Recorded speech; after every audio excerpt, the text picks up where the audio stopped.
की 2005 साली ज्यावेळेस मे महिन्यामध्ये यूपीएससी सिव्हिल सर्व्हिसेसचा फायनल रिझल्ट लागला होता, मला तो दिवस अजूनही आठवतो. 11 मे 2005 या दिवशी तो निकाल लागला होता. आणि त्यावेळेस मी यशोदामध्ये महाराष्ट्र लोकसेवा आयोगामार्फत निवडणूक झाली होती. Maharashtra finance and account service group B याचं ट्रेनिंग घेत होतो.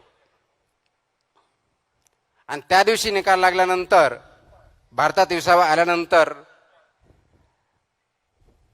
सर्वसाधारणपणे 4च्या आसपास मला तो निकाल कळला.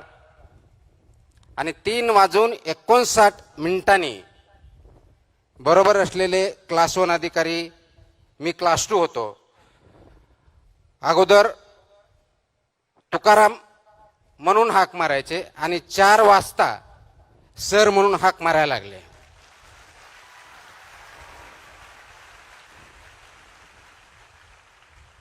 सांगायचा मुद्दा एवढाच आहे की एका सेकंदामध्ये, एका क्षणामध्ये समाजाचा तुमच्याकडे बघण्याचा दृष्टिकोन 360 डिग्री चेंज होतो. ती ताकद विचारामध्ये असते, आचरणामध्ये असते आणि परिस्थिती बदलण्यामध्ये असते. परंतु आपल्याला यश आलं, एखादं पद प्राप्त झालं, एखादी रँकिंग आली म्हणजे आपण कशाही परिस्थितीत धुरळून जायचं नसतं. आपला जो बेस आहे, आपले जे तत्व आहेत, मूल्य आहेत, याच्याशी कशाही परिस्थितीत कॉम्प्रोमाइज करायचं नसतं. आणि तोच धागा धरून महाराष्ट्रामधल्या अनेक जिल्ह्यामध्ये मी फक्त आणि फक्त त्यावेळेस आपल्यासारख्या तरुणांशी, जे पालक आहेत त्यांच्याशी संवाद साधण्यासाठी वेगवेगळ्या ठिकाणी गेलो. कारण माझी जॉईनिंग मसुरी इथल्या अकॅडमीमध्ये, नॅशनल अकॅडमी ऑफ ॲडमिनिस्ट्रेशन ज्याला आपण म्हणतो, ज्या ठिकाणी आमचं ट्रेनिंग होतं, ऑल इंडिया सर्व्हिस आणि सेंट्रल सर्व्हिसेसचं फाउंडेशन कोर्स होतं, ते ऑगस्टमध्ये जॉईन व्हायचं होतं. त्याच्यामुळे मे ते ऑगस्टच्या दरम्यानचा जो कार्यकाळ होता, त्या कार्यकाळामध्ये महाराष्ट्रातल्या जवळजवळ 15 जिल्ह्यामध्ये मी अनेक कार्यक्रमामध्ये सहभागी होऊन संवाद साधण्याचा प्रयत्न केला. आणि त्याचाच एक भाग म्हणून अमरावतीला त्या काळात मी आलो होतो. त्यावेळेसही अमरावतीमधल्या कोणत्या तरी एका हॉलमध्ये आमचं इंटरॅक्शन झालं. मला अजूनही आठवतं की त्यावेळेस मी पुण्याहून आलो होतो आणि पुण्याहून रात्री बसनी बसून, ज्या प्रायव्हेट ट्रॅव्हलच्या बस असतात, पुण्याहून नागपूरला जाणाऱ्या, पुण्याहून औरंगाबादला असतील तत्कालीन, पुण्याहून अमरावतीला असतील, त्यांनी आलो होतो. आणि त्या ज्या ठिकाणी बस स्टँडच्या आसपास तिथं उतरल्यानंतर जे आयोजक होते त्यांच्याकडं, त्यांच्या स्कूटरवरती मी गेलेलो होतो. आणि त्यानंतर कार्यक्रम झाला. मला काही वर्षापूर्वी बातम्या आल्या, काही लोकांचे फोन आले की अमरावतीमधली एक विद्यार्थी त्यावेळेस माझं भाषण ऐकण्यासाठी आली होती. तिने काही भाषण ऐकलं होतं, 4थी 5वी काहीतरी वर्गात होती. आणि तिने त्याच्यातून प्रेरणा घेऊन यूपीएससी करायचं ठरवलं. गेल्या 2-3 वर्षापूर्वी इंडियन रेव्हेन्यू सर्व्हिस याच्यामध्ये त्यांचं सिलेक्शन झालं. ही अत्यंत गोष्ट चांगली आहे. त्याचं क्रेडिट मला जात नाही, त्याचं क्रेडिट त्या विद्यार्थिनीला आणि त्यांच्या पालकांना जातं. आजही आपण 21 वर्षानंतर मला इथं बोलवलं म्हणून मला त्या आठवणी जाग्या झाल्या, म्हणून मी तो त्यावेळेचा क्षण आपल्याबरोबर शेअर केला. परंतु गेल्या 21 वर्षाच्या सेवेमध्ये विचार करत असताना अनेक चढ उतार आले. ते प्रत्येकाच्या जीवनात येतात, कोणत्याही प्रोफेशनमध्ये येतात. विद्यार्थी म्हणून येतात, पालक म्हणून येतात, नोकरदार वर्गाला येतात, उद्योजकांना येतात, शास्त्रज्ञांना येतात, राजकीय व्यक्तींनाही येतात. परंतु चढ उतारावरती झाल्यानंतर चढ आला की थांबायचं आणि उतार आला की घसरत जायचं. जर ही परिस्थिती आपण ठेवली तर परिस्थितीशी आपण झुंज देऊ शकत नाही आणि पुढे जाऊ शकत नाही.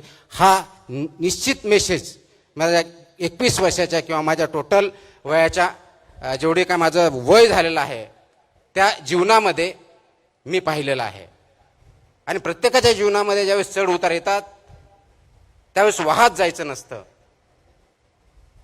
आणि वाहत जाणं हा सर्वात मोठा धोका आहे.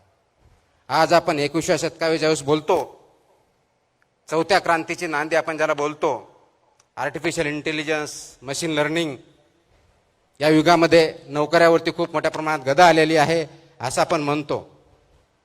विचार करा,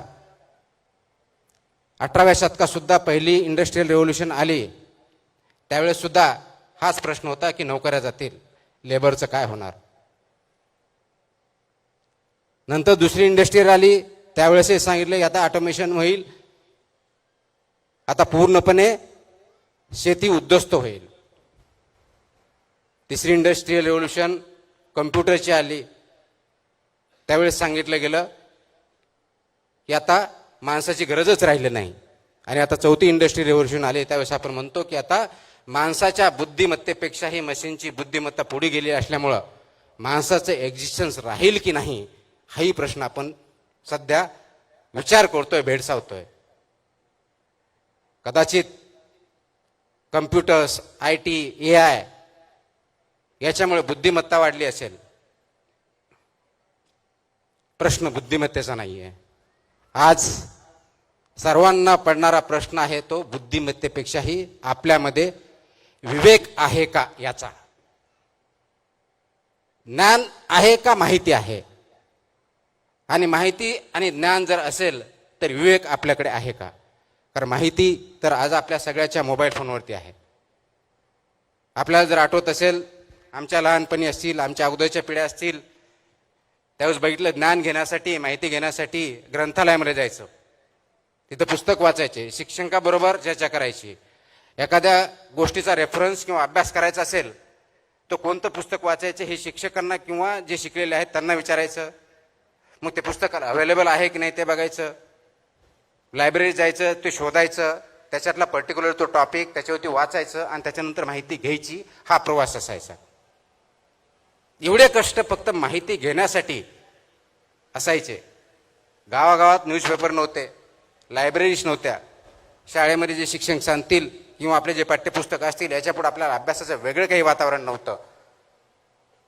आज जगातली सर्व माहिती, फक्त जगातलीच नाही, अनेक शतकानुशतके याची माहिती किंवा पुढं काय होईल याची शक्यता हे आपल्या सर्वांच्या खिशामध्ये असतं, स्मार्टफोन. आणि एवढी माहिती आपल्या खिशामध्ये असतानाही आपल्याला अनेक प्रश्नांना तोंड द्यावं लागतं. तर ते का? माहितीसाठी नाही, माहिती तर भरपूर आहे. ज्ञानासाठी नाही, ज्ञान आपल्याला आपल्या गुगलवरती, मोबाईलवरती क्लिक केलं किंवा आता ChatGPT पासून AIचा वापर केला की ज्या सगळ्या प्रश्नाचे उत्तर भेटतात, मग ज्ञान पण भेटतं. मग अशा परिस्थितीमध्ये जन जी असतील किंवा आता नवीन जन अल्फा असेल किंवा त्याच्या अगोदरची जनरेशन असेल, यांनी करायचं काय? तुमच्या माझ्यासमोर प्रश्न पडतो, यांच्या नोकऱ्या जातील. याच्या अगोदर 3 इंडस्ट्रियल रेव्होल्यूशन झाला, त्यावेळेस कुणाच्या नोकऱ्या गेल्या नाही, नोकरीचं स्वरूप बदललं. आजही तीच परिस्थिती आहे. आणि म्हणून ज्ञान घेण्यासाठी जी धडपड करावी लागत होती ती आता करण्याची गरज नाही, कारण ते तुमच्या पॉकेटमध्ये अवेलेबल आहे. माहिती गोळण्यासाठी तुम्हाला प्रयत्न करण्याची गरज नाही, कारण ते तुमच्या फिंगर टिप्समध्ये अवेलेबल आहे. मग माहितीची गरज नाही, ज्ञान गोळा करण्यासाठी आपल्याला कष्ट करावं लागत नाहीत. पण या मशीनमध्ये, AI मध्ये विवेक कुठं आहे? हा विवेक कुठेतरी लपून बसलेला आहे, कुठेतरी आढळून बसलेला आहे, आणि ते विवेकाची पोकळी निर्माण झालेली आहे. हा सर्वात मोठा प्रश्न आपल्या समोर आहे. इमॅजिन करा, रात्रीचे 11 वाजलेत, अमरावती असेल, नागपूर असेल, नागालँड असेल, मुंबई असेल, दिल्ली असेल, पॅरिस असेल, लाईटी बंद झाल्यात, सगळेजण झोपलेत, खेडेगाव असेल आणि त्या बेडवरती तरुण मुलं मुली पडलेले आहेत. निळसर रंगाची छाप आपल्या चेहऱ्यावरती दिसते आहे, ते मोबाईल ओपन करून, आणि मोबाईलवरती आपला अंगठा चालू आहे स्क्रोल करण्यासाठी. इंस्टा असेल, फेसबुक असेल, ट्विटर असेल, स्क्रोल, हसतो, काहीतरी जोक असतो, स्क्रोल, राग येतो, अनएम्प्लॉयमेंट, स्क्रोल, कोणतरी नट नट येते, एकदम चांगलं श्रीमंत, मत्सर वाटतो, आईवडिलांसारखं येतो, त्याच्याकडे गाडी दिसते, कुटुंबावर बंगला दिसतो, प्रश्न पडतो, मी कुठं आहे? माझा मार्ग तर चुकला नाही ना? मी कुठं कमी पडतोय? लगेच माझं कंपॅरिझन सुरू होतं. पुन्हा बरोबर, मोठ्या गाडी बरोबर, हिरो हिरोईन बरोबर, फोटो जे खूप चांगले आहेत, सुंदर आहेत, अत्यंत अट्रॅक्टिव्ह आहेत, त्याच्याशी कंपॅरिझन होतं. आणि त्या मोमेंटला आपल्यामध्ये न्यूनगंड सुरू होतो. आज सर्वात मोठा धोका तरुण पिढीला आणि आई वडिलांना सतावत असेल तर आत्ताच्या पिढीमध्ये तयार झालेला हा न्यूनगंड आहे. आणि सर्वात मोठा प्रश्न आपल्याला सोडवायचा आहे. मग याच्यावरती अनेक वेळेस बोललो तर जनजी आळशी आहे, मोबाईल शिवाय त्यांना कळत नाही, रिअल वर्ल्ड कळत नाही, यांना माणूस म्हणून जगण्याची आवश्यकताच वाटत नाही, ते वेगळ्याच विश्वात राहतात, अशा प्रकारचं क्रिटिसिझम केलं जातं. आणि ते मला वाटतं योग्य नाही. आपण डिजिटल युगात राहतो, मोबाईल पासून दूर जाण्याची गरज नाही, पण कुठंतरी चुकतोय, तो कुठं चुकतोय हे बघण्याची गरज आहे. आणि म्हणून गरज कशाची आहे तर ह्या युगामध्ये ज्यावेळेस तुम्ही स्क्रोल करता, ज्याच्यामुळे तुम्हाला न्यूनगंड तयार होतो, तर ते अंडरस्टँड करण्याची, अप्रिशिएट करण्याची गरज आहे. हा जो न्यूनगंड तयार झाला, तुम्ही कम्पेअर करताय कुणाशी? रील मधले असलेल्या हिरो हिरोईनशी, रील मध्ये असलेल्या फोटोशी. जो फोटो काढलाय सर्वात चांगला आहे, सुंदर आहे, तो एक फोटो रीलवर येण्याच्या अगोदर कमीत कमी 5, 50, 25 वेळेस क्लिक केलेला आहे, त्याला डेव्हलप केलेलं आहे. आणि फक्त चांगली बाजू, सर्वात चांगली बाजू आपल्या समोर आलेली आहे. ते 50 फेल झालेले प्रयत्न मात्र तुमच्या समोर आलेले नाहीत. अत्यंत चांगला विनोद आहे, त्याच्यावरती आपण हसतो, मनातून कळकळून असतो, पण तो तसा डायलॉग टाकण्याच्या अगोदर, डायलॉग बोलण्याच्या अगोदर, तो फेकण्याच्या अगोदर त्यांनी कधी 100-200 वेळा त्याची प्रॅक्टिस केलेली, वर्षानुवर्षे केलेले, ते फेलियर्स आपल्या समोर येत नाहीत. आपल्या समोर फक्त सक्सेस दिसतं. कदाचित त्याच भाषेत वेगळ्या पद्धतीने सांगायचं तर आज मी तुमच्या समोर एक वरिष्ठ संधी अधिकारी म्हणून दिसतो. मला बऱ्याच उपमा दिल्या गेल्या, मला वाटत त्याच्यातले कोणत्याही उपमेचं मी लायकी नाही आहे. परंतु ज्यावेळेस मी यशस्वी झालो 2005, त्याच्या अगोदर पासून, म्हणजेच 1997, 1998, 1999 या 3 प्रयत्नामध्ये मी फक्त इंटरव्ह्यू पर्यंत पोहोचू शकलो होतो. यशाने अपयशाने खचून गेलो होतो. आणि म्हणून तुमच्या माझ्यासारखा विचार करताना हा मी विचार केला की नाही, आता 2000 आपण इंटरव्ह्यू झालो, सिलेक्शन नाही झालं, म्हणून आपल्या हातात काहीतरी असावं, म्हणून विचार करून परत एमपीएससी दिली 2000ची. आणि त्याचा फायनल रिझल्ट 2003ला लागला. 4 वर्षे त्याच्यामध्ये गेली. आज कदाचित त्याच्यावरती विचार होऊ शकतो की ते योग्य होतं, अयोग्य होतं. आणि मग 2003ला रिझल्ट लागल्यानंतर मधल्या काळामध्ये मी लेक्चरशिप पण केली, वेगवेगळ्या नोकऱ्या पण केल्या, आणि 2004चा अटेम्प्ट देऊन फायनल सिलेक्शन झालं. तर आज फक्त सक्सेस दिसतंय. याच्या पाठीमागचे फेलियर्स, अपयश, याचा अभ्यास आपण कधी करणार आहोत का? आणि ते अभ्यास जर केलं, कारण आज कदाचित माझा फोटो तुमच्या समोर येत असेल, तुम्ही बघण्याचा प्रयत्न करत असेल, मीडिया छापत असेल, काही व्यक्ती बोलत असतील, कोणी चांगलं बोलत असेल, कोणी वाईट बोलत असेल, तर यश याच्या अगोदर अपयश यायलाच पाहिजे याची गॅरंटी नाही, आवश्यकता नाहीये. पण अपयश आलं आणि तुम्ही जर माझ्याशी कम्पेअर करायला लागले, त्या हिरो हिरोईनशी कम्पेअर करायला लागले, बिलियनरशी कम्पेअर करायला लागले, आणि तो न्यूनगंड आला आणि त्या न्यूनगंडावरून आपण चुकीचे निर्णय घेतले, तर ते मात्र शोकातिंगा या समाजाची ठरेल, तरुण वर्गाची ठरेल. आणि ती शोकातिंगा आपल्या सर्वांना होऊन द्यायची नाही, यासाठी हा संवाद करणार आपल्या समोर आलेलो आहे मी.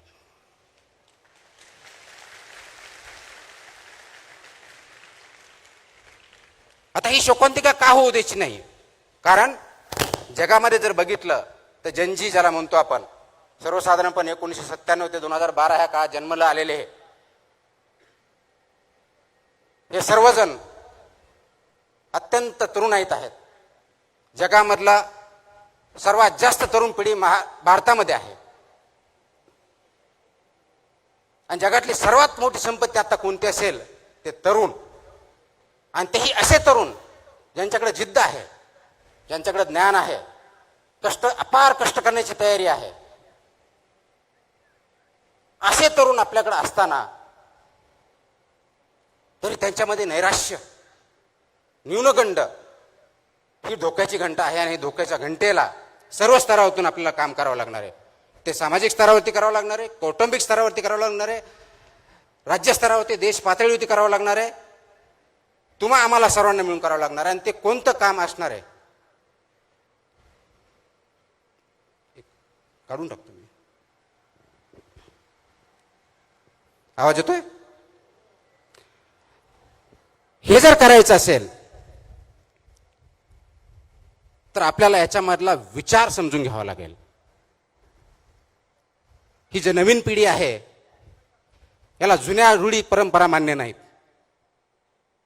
आपल्या काळात आई वडिलांनी सांगितलं उभं राहायचं, त्यांनी म्हणलं हे योग्य, ते मान्य करायचे, त्यांनी सांगितलं हे योग्य, मान्य करायचं. आजच्या तरुण पिढीला, विशेष करून जनजीला हे मान्य नाही. आणि त्याचं चुकीचं काहीच नाही, कारण आपण वास्तववादी असलं पाहिजे. डिजिटल युगामुळे जगातल्या चांगल्या वाईट सर्व गोष्टी आपल्यासमोर आहेत. त्याच्यातल्या चांगल्या गोष्टीला प्रवृत्त करणं, चांगल्या गोष्टी अडॉप्ट करणं आणि वाईट गोष्टीपासून दूर ठेवणं हे आपलं कर्तव्य असणार आहे. आणि या तरुण पिढीला हायरार्की मान्य नाही आहे, उतरण मान्य नाही आहे, तो अमुक एक नेता म्हणून मला मान्य नाही आहे. हे सर्वजण नेते आहे, यांच्यामध्ये लिडरशिपच्या सर्व क्वालिटी भरलेल्या आहे. गरज फक्त आहे त्यांना योग्य दिशा दाखवण्याची. ती दिशा दाखवण्यासाठी आपल्याला काम करावं लागणार आहे.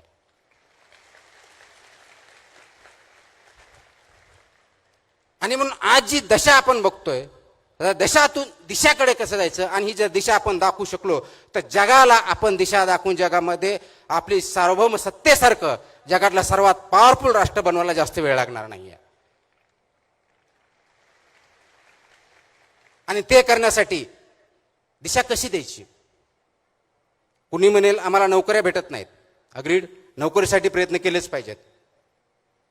नोकरीसाठी प्रयत्न करताना, कारण नोकरी भेटली म्हणजे फक्त तुम्हाला पगार भेटत नाही, त्या पगारावर तुम्हाला प्रतिष्ठा पण भेटते, स्टॅबिलिटी पण येते, विचार पण येतात. आणि सर्वात महत्वाचं त्या नोकरीच्या माध्यमातून असेल तुम्ही समाजाला कॉन्ट्रीब्यूट करणं, तुमच्या हातून चांगलं काहीतरी घडणं हे अपेक्षित असतं. त्यासाठी नोकरी आवश्यक असते. परंतु फक्त नोकरी एवढ्या पुरतं पाठिंबा न लागता नोकरी मागण्याबरोबरच नोकरी देणारे पण तयार होणं गरजेचं आहे. कारण ते सरकारी नोकरी असेल का प्रायव्हेटमध्ये, त्याला लिमिटेशन्स आहेत. म्हणून उद्योजक पण बनवावे लागतील. पण सर्वजण उद्योजक बनू शकत नाहीत. काही जणांना शास्त्रज्ञ पण बनावं लागेल, काहींना शिक्षक बनावं लागेल, डॉक्टर बनावं लागेल, इंजिनियर्स बनावं लागेल. वेगवेगळ्या क्षेत्रामध्ये संधी आहेत. परंतु सर्वात महत्वाची जी गोष्ट आहे ती फक्त नोकरी देणं किंवा नोकरी तयार करणं एवढी नाही, तर समाजामध्ये विचार करण्याची प्रवृत्ती जोपासावी लागेल आणि वाढवावी लागेल. कारण आज फास्ट फॉरवर्ड स्क्रोलिंग, व्हॉट्सअप आलं की पुढे फॉरवर्ड करणं, या युगामध्ये आपण विचार करण्याचं थांबवलं आहे. तर विचार जो थांबवला आहे त्याला थांबवून विचार करण्याची प्रवृत्ती वाढीस घालावी लागेल. त्यासाठी आज आपल्याला विचार मंथन करावं लागेल आणि ते आपण सर्वांमध्ये बिंबवणं गरजेचं आहे. आपण जीवनामध्ये काम करत असताना, लहानपणापासून मोठे होत असताना आई वडिलांबरोबर इंटरॅक्शन करतो, समाजामध्ये वावरतो, मित्रांबरोबर चर्चा करतो. दिवसभरातले 24 तास जे असतात ते कोणत्या ना कोणत्या कार्यामध्ये आपण मग्न असतो. ते काम असतं की नसतं भाग वेगळा, मग्न असतो. एक स्टडी आहे, त्या स्टडीमध्ये सांगितलं की इंडियामधला तरुण सर्वसाधारणपणे दिवसातले 7 ते 9 तास हा स्क्रीनवरती घालतो. 7 ते 9 तास. आता 7 ते 9 तास ज्यावेळेस स्क्रीनवरती घालतो, त्या स्क्रीनवरती एक स्क्रोल केल्यानंतर, एक अंगठाने एका बोटाने तुम्ही एक स्क्रोल केल्यानंतर किंवा फॉरवर्ड केल्यानंतर विचार करतो का की आज ज्या जोकवरती मी हसलोय त्याचा अल्गोरिदम ऑलरेडी तिथं टिपलं जात आहे.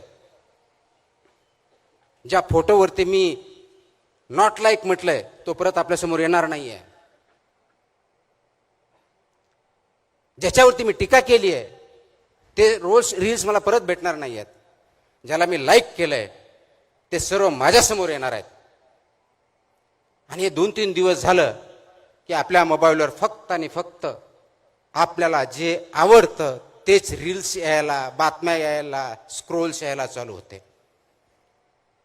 आणि मग आपण स्वमग्न होतो त्याच्यामध्ये. 2 तासाचे 4 तास, 4 तासाचे 9 तास, 9चे 12 तास काय होतात कळत नाही.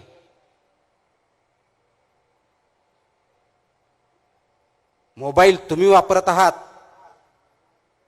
का तुम्हाला मोबाईल वापरतोय हा खरा प्रश्न आज आहे.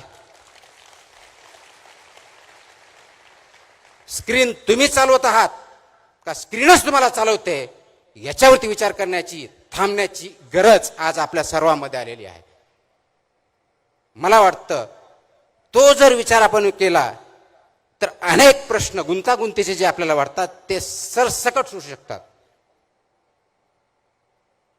आणि म्हणून यामुळे काय झालं, मला जे आवडतं ते मी ऐकतो, मला जे आवडत नाही ते माझे शत्रू होतात. विचार वैविध्य होत नाही. लगेच तंटे भांडणं व्हायला सुरुवात होतात. ज्यावेळेस विचार असतो त्यामध्ये विविधता असते. मला जे आवडतं त्याच्या व्यतिरिक्त कोणीही बोलला तो माझा शत्रू, मित्र दूरचा शत्रू, वादविवाद पण नाही. आणि आज आपण जर जगाचा इतिहास बघितला, अगदी शेकडो वर्षाचा बघितला, प्रत्येक वेळेस प्रत्येक शतकात वॉर झालेले आहेत. कधी दगडाने झाले, कधी तलवारीने झाले, कधी बॉम्बगोळ्याने झाले, वर्ल्ड वॉर झाले, केमिकलचे वॉर झाले. आत्ताही जगामध्ये काही ठिकाणी वॉर्स चालू आहेत. पण आज सर्वात मोठं अस्त्र आणि शस्त्र आपल्याकडे जर असेल जगामध्ये आणि ते वापरलं जात असेल युद्धाच्या भूमीवरती तर ते विचारांचं शस्त्र आहे.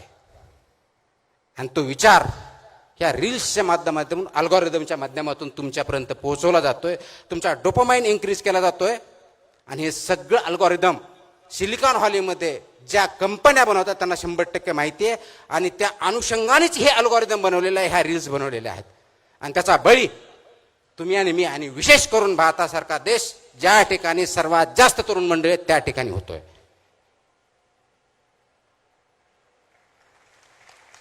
आपण गुलामगिरीच्या बद्दल बोलतो, मला स्वातंत्र्य आहे म्हणतो. स्वातंत्र्यामध्ये आपण आहोत, यस. ब्रिटिशांकडून स्वातंत्र्य भेटलं, गुलामगिरीतून स्वातंत्र्य भेटलं. पण तुमचे विचारच जर तुमचे नसतील तर तुम्ही मुक्त आहात का? का एका गुलामगिरीतून जाऊन, फिजिकल कष्टाच्या गुलामगिरीतून जाऊन विचारांच्या गुलामगिरीत तुम्ही आणि मी गुरफटले गेलोत का? याच्यावरती विचार करणं आणि कार्य करण्याची वेळ आलेली आहे. आणि ती आपण स्वतःहून ओढून घेतलेली आहे. त्यावरतीच आपल्याला सर्वांना काम करायचंय, जागं व्हायचंय, जागं करायचंय.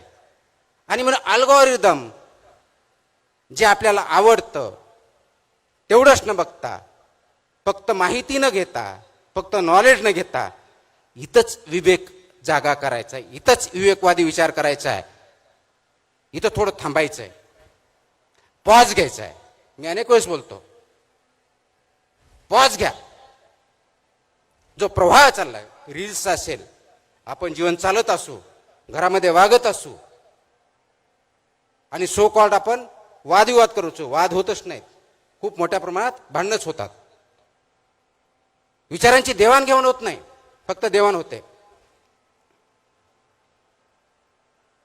आपण ऐकतच नाही, फक्त आवाज करतो. ऐकण्याची सवय नाही राहिलेली. का? मला तेच बघायचे, तेच ऐकायचे, तेच करायचे जे मला आवडतं.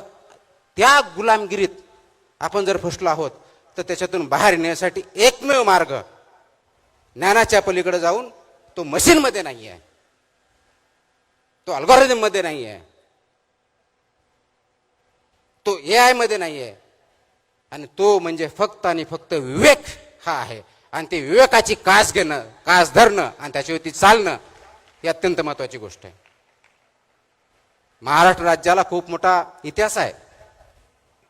या महाराष्ट्र राज्यामध्ये ज्यावेळी हिताशाच्या बाबतीत बोलतो, संत परंपरा लाभलेली आहे, संतांचे विचार लाभलेले आहेत, खूप मोठ्या प्रमाणात समाज सुधारक होऊन गेलेले आहे.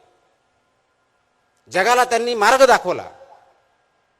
महात्मा ज्योतिबा फुले, सावित्रीबाई फुले, शाहू महाराज, छत्रपती शिवाजी महाराज, डॉक्टर बाबासाहेब आंबेडकर, कित्येक नाव आपण घेऊ शकतो.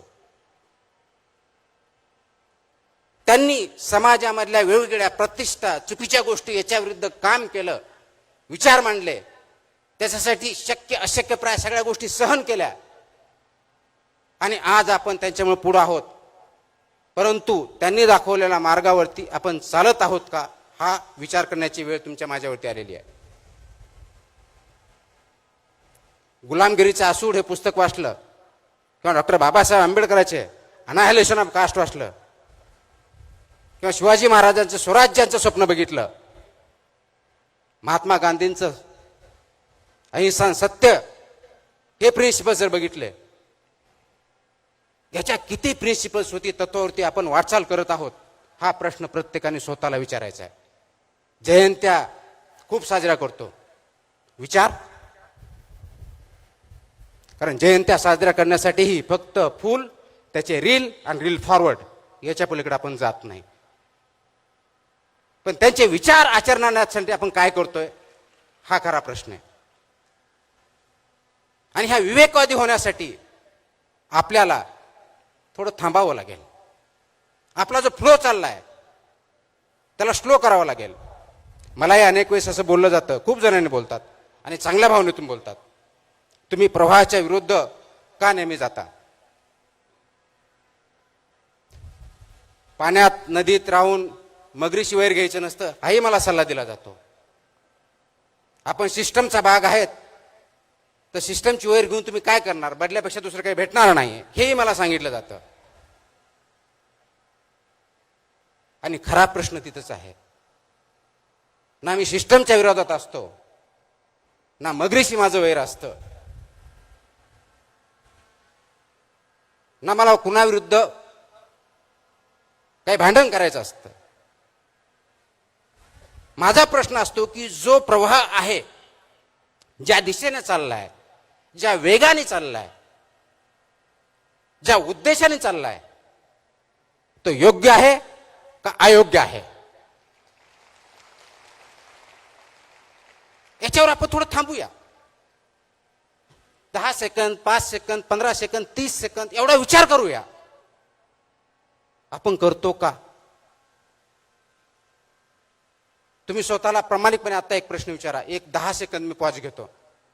तुमच्यापैकी किती जणांनी गेल्या 24 तासामध्ये, आय रिपीट, गेल्या 24 तासामध्ये स्वतःकरिता किती सेकंद दिलेले आहेत? I repeat my question. गेल्या 24 तासामध्ये स्वतःकरिता किती सेकंद दिलेले आहेत? आणि ज्यांनी खरोखर सेकंद दिले असेल त्यांनी मला हात वरती करून दाखव. किती हात आहेत? Not even 1%. Not even 1%. आणि स्वतःसाठी म्हणजे काय? पुढचा प्रश्न, विचार करण्यासाठी. स्वतःसाठी म्हणजे झोपण्यासाठी नव्हे, स्वतःसाठी म्हणजे भांडण्यासाठी नव्हे. आणि विचार कोणता? गेल्या 24 तासामध्ये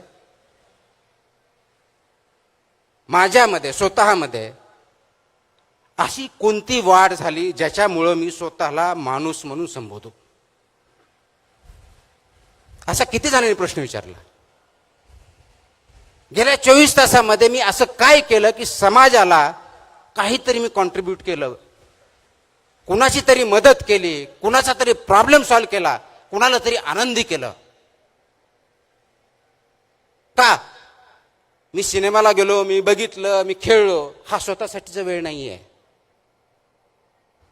तुम्ही 24 तासामध्ये किती ग्रो झाला, विचाराने असेल, आचरणाने असेल, कॉन्ट्रीब्युशन समाजामध्ये चांगला बदल घडवण्यासाठी असेल, किती जण प्रश्न विचारतात.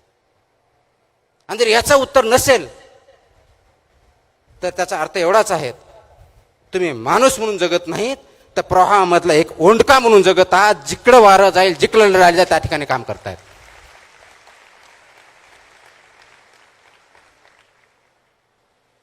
आता निर्णय तुम्हाला घ्यायचा आहे. तुम्हाला ओंडका म्हणून जगायचं आहे का त्या प्रवाहामधला मासा जिवंत आहे, अगदी प्रवाहाच्या विरुद्ध उड्या मारून हवेत तिथं हवा तसा जगू शकतो, त्या माशाप्रमाणे जगायचा. हा निर्णय प्रत्येकाने स्वतःच्या बाबतीतला घ्यायचा आहे. ओंडक्याला अस्तित्व नाहीये. लाट आली तिकडे जाईल, मोठी लाट आली तर नदीच्या बाहेर पडेल, संपला. माशाला अस्तित्व आहे, तो जिवंत आहे म्हणून तो उड्या मारतो. ज्या ठिकाणी जायचे त्या ठिकाणी जातो, ज्या ठिकाणी अन्न खायचे त्या ठिकाणी खातो. पण हे करत असताना नदी पोल्युशन करत नाही, प्रदूषित करत नाही, एन्व्हायरमेंटचा प्रोटेक्ट करतो, डायव्हर्सिटी बघतो. आपण करतोय? खूप मोठा प्रश्न आहे. मग तुमच्यामध्ये असा प्रश्न विचारेल की तुम्ही नवीन पिढीवरती टीका करताय. मी बिलकुल टीका करत नाही. रादर नवीन पिढी जी आहे ती अत्यंत हुशार आहे, कष्टाळू आहे, इनोव्हेटिव्ह आहे, नाविन्यपूर्णता त्याच्यात आहे. म्हणजे हे सगळं असतानाही हे प्रॉब्लेम का, हा प्रश्न मला पडतो, शासनालाही पडतो, समाजालाही पडतो, आई वडिलांनाही पडतो. आणि हे सगळं असल्यामुळे आणि याच्यावरती मात करण्यासाठी आपल्याला जी गरज आहे ती दिशा दाखवण्याची. तर दिशा कशी दाखवणार हा आपल्या समोरचा प्रश्न आहे. नोकरीसाठी काम करायचं नाही आहे, सिस्टम तयार करायच्यात. समाजामधल्या सिस्टम असतील, कुटुंबाच्या सिस्टम असतील, राजकारणातल्या सिस्टम असतील, प्रशासनातल्या असतील. कारण नव्या पिढीमध्ये स्पीड खूप आहे, अत्यंत स्पीड आहे, एनर्जी आहे. तेवढी स्पीड कदाचित तुमच्या माझ्यात नाही आहे. मग ही जी स्पीड आहे, परंतु दिशा आहे का? तुम्ही योग्य दिशेनं चाललायत का, याच्यावरती विचार करण्याची गरज आहे. आणि ते दिशा नसल्यामुळे आपण भरकुटून जातोय. तरी दिशा दिली पाहिजे.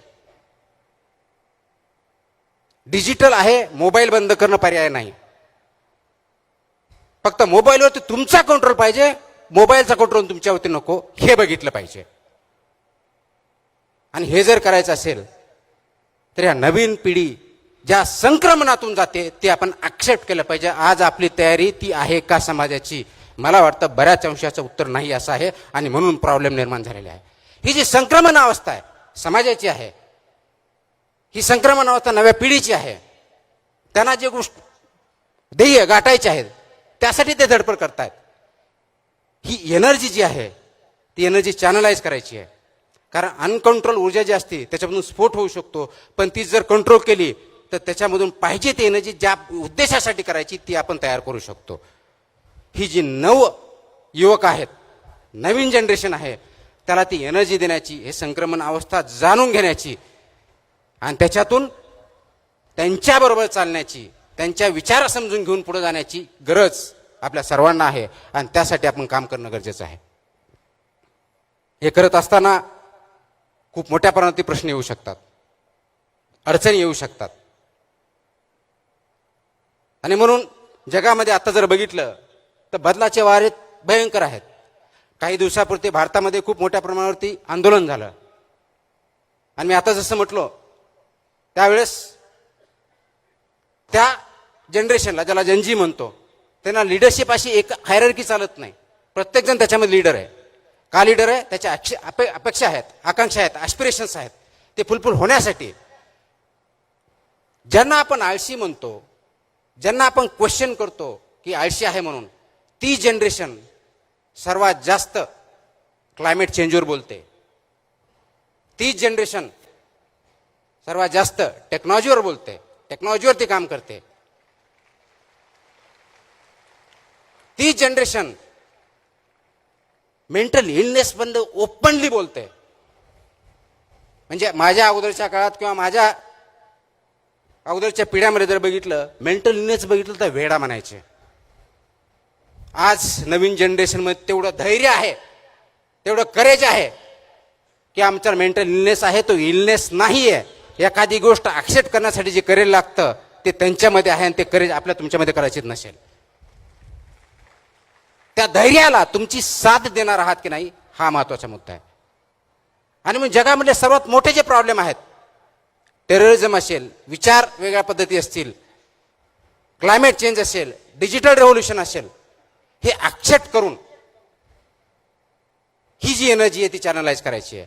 आणि ती करण्यासाठी आपल्याला आज तुम्हा सर्वांना, नवीन जनरेशनला सुद्धा यशाची डेफिनेशन काय आहे याच्यावरती विचार करण्याची गरज आलेली आहे. आपण यश कशामध्ये मोजतो? यश कशामध्ये मोजतो? मोठं घर, भला मोठा पगार, मोठी गाडी, मोठे मोठे स्वप्न, हे कदाचित छोटे छोटे पॅरामीटर्स आहेत तुमच्या यशाचे. त्याला यशस्वी होणं म्हणत नाही. ते जर असतं तर मग सर्वच जगामधले जे श्रीमंत लोक आहेत ते यशस्वी झाले असते. आज खरोखरच ते श्रीमंत लोक यशस्वी आहेत का, हा प्रश्न तुम्ही आणि मी विचारला पाहिजे. पैशाने यश मोजता येत नाही. पैसे ही गरज आहे, पण पैसे म्हणजे यश नाही. आणि तुम्ही विचार करा, एक वेळेस नोकरी लागली, पगार भेटायला लागला, घर व्यवस्थित चालायला लागलं, आणि तेच रुटीन चालू झाल्यानंतर काही दिवसांत तुम्हीच म्हणणार आहे मला माझ्या जीवनामध्ये काही चॅलेंजिंग असं वाटतच नाही आहे, रुटीन झालेलं आहे. एखादा शिक्षक आहे, मी दररोज शिकवतो, पण मला काही इंटरेस्टच नाही. याचा अर्थ शिक्षकाचे जे गुण आहेत त्यांच्यातून निघून गेलेले आहेत. ती नोकरी म्हणून आपण काम करतोय. अधिकारी आहे, रुटीन म्हणून जॉब करतोय, 10 ते 6 फाईल आली, फाईल केली, त्याची भूमिका बजावत नाही आहे. आई वडील ज्यावेळेस मुलाबरोबर बोलत नाहीत, खेळत नाहीत, इंटरॅक्शन करत नाहीत, चर्चा करत नाहीत, त्यावेळेस फक्त त्रयस्थ म्हणून मुलाकडे बघितलं तर आई वडिलांचा रोल किंवा भूमिका आपण पार पाडत नाही. याला तुम्ही यश म्हणणार आहात का? समाजामधल्या वेगवेगळ्या क्षेत्रामध्ये काम करणाऱ्या, स्तरावर असणाऱ्या लोकांच्या जीवनामध्ये पॉझिटिव्ह बदल घडवून त्यांना काहीतरी आनंद देण्यामध्ये आणि कॉन्ट्रीब्युशन करण्यामध्ये यश आहे, हा प्रश्न तुम्हाला आम्हाला पडला पाहिजे. आज गरज त्याची जास्त आहे. आपण म्हणतो हे जनरेशन सध्या खूप कनेक्टेड आहे, इंटरनेटमुळे, डिजिटल युगामुळे कनेक्टेड, सर्वात कनेक्टेड, सर्वात इन्फॉर्मेटिव्ह. एका बाजूला सर्वात कनेक्टेड जनरेशन असलेलं सर्वात लोनली जनरेशन तेच आहे. बाहेरून त्यांच्या चेहऱ्यावरचं हसू दिसतंय, व्हॉट्सअप फॉरवर्ड स्माइली दिसत आहेत, त्यांच्या आतून जी घुसमट चालली ती कधी बघणार आहोत? त्याला कधी वाचा फोडणार आहोत का? आणि ते फोडलेल्या वाचाला आपण ऐकणार आहोत का? हा आज पॅरेंट्सने आणि समाजाने स्वतःला विचारायचा प्रश्न आहे. ती घुसमट बाहेर आली पाहिजे, ते अंडरस्टँड केलं पाहिजे. आणि म्हणून तो जे ट्रान्झिशन आहे, ती संक्रमण अवस्था जी आहे ती अंडरस्टँड करून त्याच्या पुढे गेलं पाहिजे. आणि ते करण्यासाठी विवेकवादी विचार, विवेक, तुमचं आचरण आणि त्याच्यावरती धैर्यानं चालण्याची सर्वांची साथ, या दृष्टिकोनात आपल्या पावलं उचलावं लागणार आहेत. हे करत असताना कदाचित कष्ट खूप करावे लागतील. माझ्यावरती जे पुस्तक लिहिलं गेलं त्याच्यावरती थोडक्या ते पुस्तकाची जी रील दाखवली किंवा जो व्हिडिओ दाखवला, कदाचित त्याच्यातून खूप काय त्या रील म्हणून जाणवणार नाही. परंतु जर पुस्तक वाचलं, ऑथर इथं आहेत शफी पठाण, त्यांनी खूप छान पुस्तक लिहिलंय, तर त्याच्यामधून कष्ट काय अर्थात हे बघितलं तर ते आपल्याला कळेल की आपल्या बऱ्याच वेळेस असं वाटतं की मला खूप कष्ट आहेत, मला खूप त्रास आहे, मला कोणतीही संधी नाही आहे, आणि ते संधी नसल्यामुळं मी खूप मोठ्या प्रमाणावरती काम करू शकत नाही. संविधानानं आपल्याला संधी दिलेली आहेत. डॉक्टर बाबासाहेब आंबेडकरांनी जे संविधान लिहिलं त्याच्यावरती समता, बंधुता, न्याय, लिबर्टी, इक्वॅलिटी, जस्टिस, फ्रॅटर्निटी, हे जे प्रिन्सिपल्स चाललेत फक्त तेवढ्यापुरते मर्यादित नाही, समाजामध्ये वागवण्यापुरते आहेत. ती तुम्हाला संधी दिलेली आहे, तर ती संधी आपण घेणार आहोत का फक्त कॉन्स्टिट्यूशनच्या पेपरवरती ठेवणार आहोत? हा प्रश्न तुम्ही आणि मला विचारायचा आहे. आजकाल मी वाचत असताना खूप नैराश्य आपल्यामध्ये आहे, खूप पोकळी तयार झालेली आहे, आणि खूप विद्यार्थी आत्महत्येचा विचार करतायत, हाही डेटा समोर येत आहे.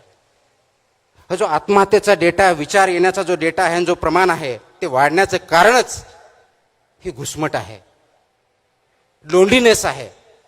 म्हणजे सर्वात कनेक्टेड जगात, डिजिटल जगात कंटिन्युअसली मोबाईलवर 7-7, 8-8, 10-10 तास रील करत असताना, चेहऱ्यावर हास्य आणि स्मित दिसत असताना लोनलीनेस कोण बघणार? तुमचा अल्गोरिदम नाही बघणार आहे. तुमचा खरा साथी, आई वडील, भाऊ बहीण, मित्र, पत्नी, पती, कोणीतरी बघणार आहे. आणि ते करण्यासाठी थोडा विश्राम घ्यावा लागणार आहे, थोडा पॉज घ्यावा लागणार आहे. जो प्रवाह चालू आहे रीलचा, फॉरवर्डचा, तो क्वेश्चन करावा लागणार आहे. Let's stop, let's take a break. आणि तो ब्रेक घेतला, सिंहावलोकन केलं. अरे, माझ्या जीवनामध्ये, माझ्या 20 वर्षाच्या काळामध्ये, 25 वर्षाच्या काळामध्ये, 40 वर्षाच्या काळामध्ये मी काय केलं? जन्माला आलो, नोकरी लागली, पद प्रतिष्ठा भेटली.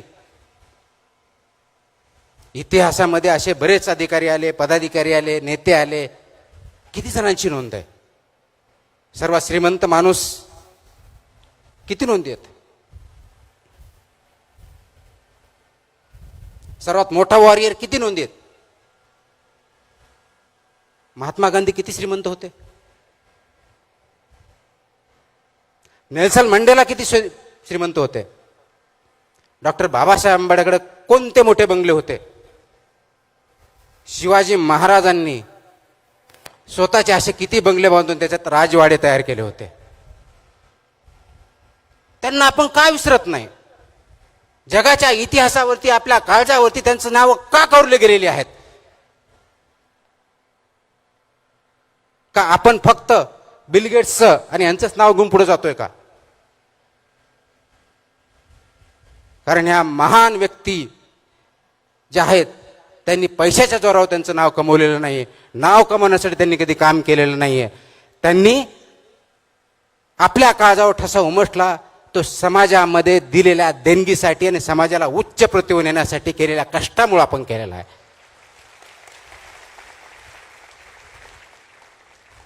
इमॅजिन करा, डॉक्टर बाबासाहेब आंबेडकरांनी आपल्याला लोकशाहीमध्ये प्रत्येकाला, ज्या कॉन्स्टिट्युएंट असेंब्लीने नेहरूपासून आंबेडकरापर्यंत सर्वजण होते, सरदार पटेल होते, मौलाना अबुल कलाम आझाद होते, या सर्वांनी जे कॉन्स्टिट्यूशन आहे त्यांनी प्रत्येकाला तत्कालीन 21 वर्षानंतर 18 वर्षाच्या वर त्याला प्रत्येकाला मतदानाचा अधिकार दिला. तो जर अधिकार नसता तर तुम्हाला आज आपल्याला हवं तसं शासन निवडता आलं असतं का? याचा विचार करा. आणि आज त्याच लोकशाहीमध्ये, ज्याची खूप सोपी डेफिनेशन अब्राहम लिंकनजी केलेली आहे, government of the people, by the people, for the people. Simple, सगळ्यांना पाठ आहे, अगदी 4थीच्या मुलाला दिलं तरी पाठ आहे. पण त्याचा अर्थ कधीतरी समजून घेतलाय आपण? ह्या 3 गोष्टी आहेत: government of the people, by the people, for the people. आता याच्यामधला ऑफ द पीपल 2 मिनिटासाठी आपण बाजूला ठेवूया. गव्हर्नमेंट बाय द पीपल म्हणून, म्हणजे निवडून देणारी जनता, ज्याच्यामधून लोकशाही, ज्याच्यामुळे आपण शासन निवडतो, ते लोक आतून खोकले असेल तर काय होणार? जे की बऱ्याच अंशी आज खरं आहे. आतला जो खोकलेपणा आहे ते मतदार आहेत, तो तुम्ही आणि मी आहोत. जे हॉलोनोस आहे हे मतदार आहोत आपण. जी डेमोक्रेसीचा राईट, फ्रँचाईज म्हणतो ज्याला, मतदानाचा अधिकार वापरत आहोत. खोकला आहे, आपल्यामध्ये कोणतीही नतिमत्ता नाही आहे, कोणताही विचार नाही, जिकडं फ्लो चाललाय तिकडं चाललोय, ओंडक्या सटका. आणि त्याच्या आधारावरती ही लोकशाही, हे शासन, आपण कोणतंही जे असेल, मी पार्टीबद्दल बोलत नाही, मी लोकशाही आणि शासन या पद्धतीबद्दल बोलतोय. ज्या खोकल्या विचारांनी जर आपण निवड केली तर ते शासन, ती लोकशाही कुणासाठी असेल? जो तिसरा प्रश्न आहे, government of the people, by the people, for the people, त्या खोकल्या लोकांसाठीच असेल, हे आपण का सविस्तरपणे विसरत आहोत? हा प्रश्न आपण स्वतःला विचारायचा.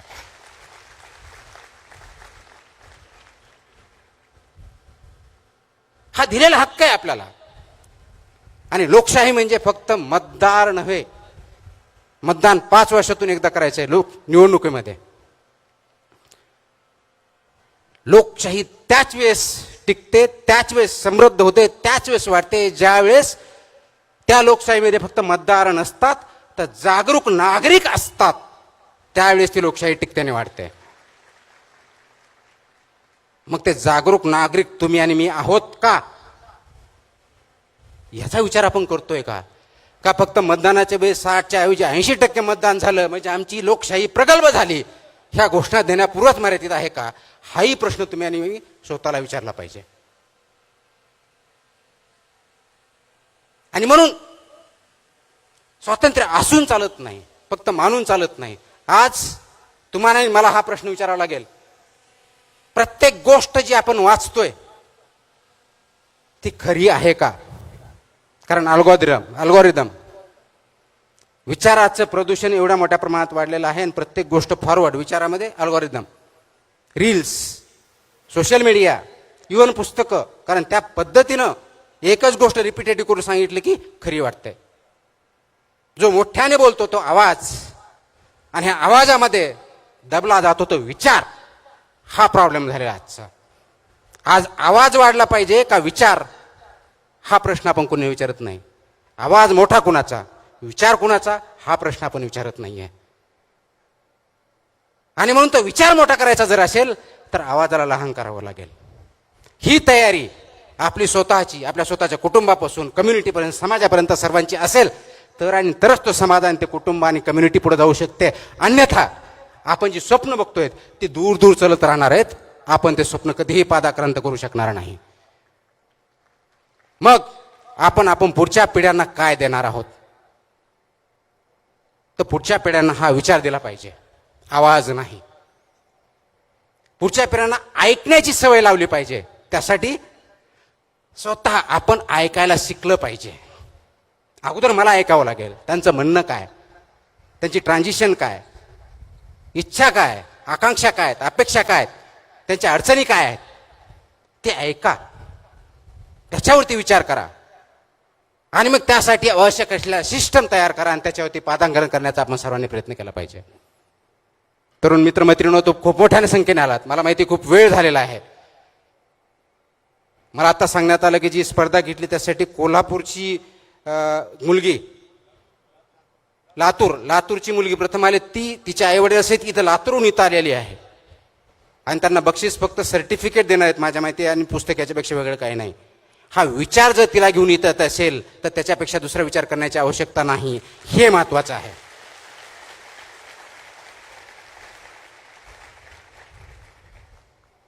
आपण 10 वर्षानंतर, 20 वर्षानंतर, 40 वर्षानंतर, 50 वर्षानंतर काय म्हणून राहणार आहोत? आपण मृत्यू झाल्यानंतर आपली इतिहासात नोंद घेतली जाणार की याचा विचार करू नका. इतिहास फक्त त्यांनाच ओळखतो, त्यांचीच जाणीव ठेवतो, त्यांचीच ओळख ठेवतो, त्यांच्याच खानाखुणा ठेवतो जो समाजाला पुढच्या स्टेजवर घेऊन जाण्याचा प्रयत्न करतो आणि त्याच्यात यशस्वी होतो. आणि ते महान नेत्यांनी केलेलं आहे, समाजामधल्या, भारतातल्या, महाराष्ट्रातल्या, जगातल्या. आणि ते नेण्याचं काम विवेकाने केलं आहे. ज्ञानेश्वर महाराजांनी, संत ज्ञानेश्वर महाराज यांनी ज्ञानाचं कनेक्शन विवेकाशी लावलं. तुकाराम महाराजांनी जे समोर आलं ते मान्य नाही केलं, अनुभव फक्त केले नाही, त्याच्या आधारे बदल करण्याची, त्यांची असलेल्या परिस्थितीला बदलण्याची, समानता आणण्याचा प्रयत्न केला.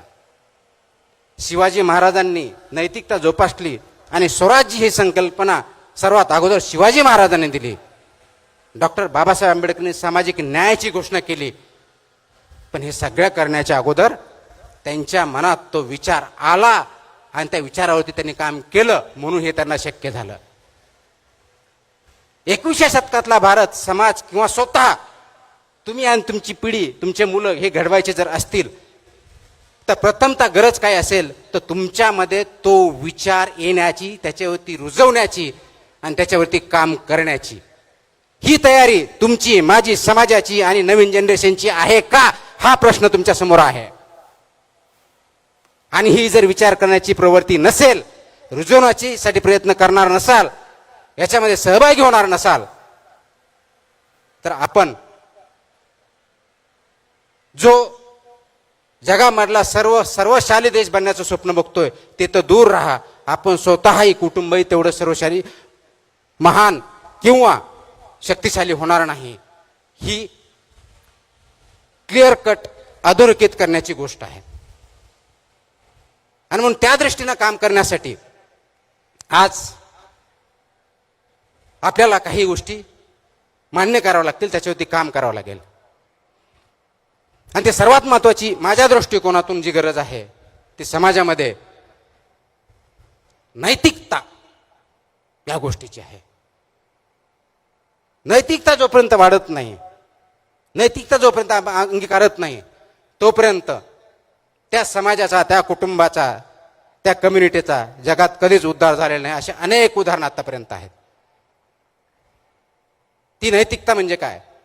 नैतिकता फक्त ज्यावेळेस कन्व्हिनियंट होईल त्यावेळेस वापरायची आणि बाकीच्या वेळेस खुंटीला टांगून ठेवायची, ती नैतिकता नसते.